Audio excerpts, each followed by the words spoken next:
گی کہ سنو آسمان والوں کی نگاہوں میں وہ بلڈنگ روشن نہیں ہے، اگر روشن ہے تو یہ ذکر کرنے والے کی جھوپڑی روشن ہے۔ سبحان اللہ سبحان اللہ، بہت خوب۔ دنیا کمانے والوں، دولت کمانے والوں، بات یہاں دولت کی نہیں ہے، بات یہاں ذکر کی ہے۔ سبحان اللہ سبحان اللہ۔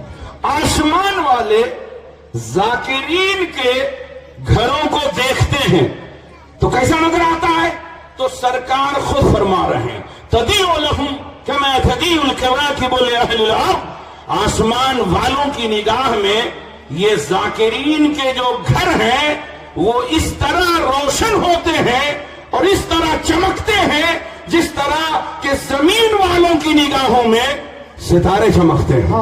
کما تدیع الکواکب لأہل الارض، جیسا کہ زمین والوں کی نگاہ میں ستارے چمکتے ہیں۔ حضرات محترم سرور کائنات صلی اللہ علیہ وآلہ وسلم نے ہمیں یہ ذہن دے دیا، ایک ذاکر ہے غریب ہے، ایک ذاکر ہے گرچہ وہ مفلس ہے، ایک ذاکر ہے گرچہ دنیاوی فیسلٹی اسے حاصل نہیں ہے، ایک جھوپڑی رکھتا ہے، ٹوٹا پھوٹا مکان رکھتا ہے، ٹوٹی پھوٹی چٹائی اس کے پاس ہے اور وہ اس کے اندر بیٹھ کر کے ذکر الہی کر رہا ہے، اپنے رب کو یاد کر رہا ہے، اور ٹھیک اسی کے بازو میں ایک بہت ہی شاندار بلڈنگ ہے، ایک حویلی ہے اور اس میں دنیا کی ساری فیسلٹی موجود ہے۔ اب میں اس حدیث کی روشنی میں آپ سے پوچھنا چاہ رہا ہوں، آسمان والے بولو کس کے حق میں ہے؟ کس گھر کو چمکتا ہوا دیکھ رہے ہیں؟ اس بلڈنگ کو جس میں روشنی کا انتظام ہے، جس میں خمخمے لگے ہوئے ہیں، جس میں ٹیوب لائٹ لگے ہوئے ہیں، جس میں دنیا بھر کے بلب لگائے گئے ہیں،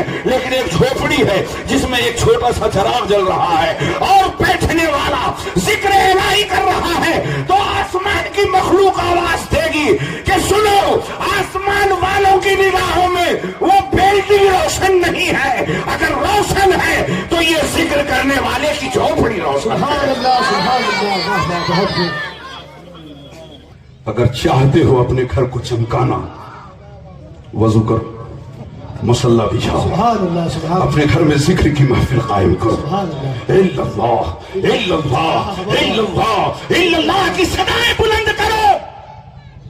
تم جھوپڑی میں رہو گے لیکن یاد رکھو اہل سماوات میں تیری جھوپڑی اس حویلی سے بہتر ہے سبحان اللہ، جہاں ساری فیسلٹی تو ہے مگر ذکر الہی نہیں۔ کیا بات ہے، بہت اچھی۔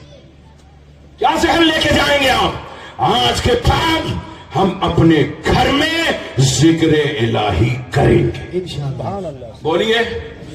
یہ ایک ایک چیز یاد رکھتے جائیں آپ۔ آج کے بعد آپ اپنے گھر میں 5 منٹ کیوں نہ ہو اپنے گھر کے بال بچوں کو لیجئے، بٹھائیے، درود شریف پڑھیے، ذکر الہی کیجئے، 5 منٹ کے لیے کیوں نہ ہو، اور پھر درود شریف پڑھیں اور دعا کر لیں۔ پھر دیکھیے آپ کے گھر میں برکتوں کا سلسلہ کس طرح شروع ہوتا ہے، رحمتوں کا نزول کس طریقے سے ہوتا ہے۔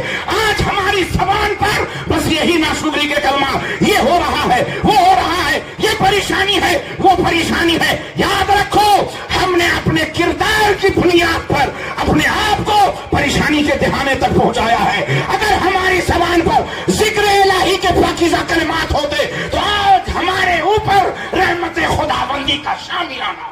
سبحان اللہ سبحان اللہ سبحان اللہ سبحان اللہ۔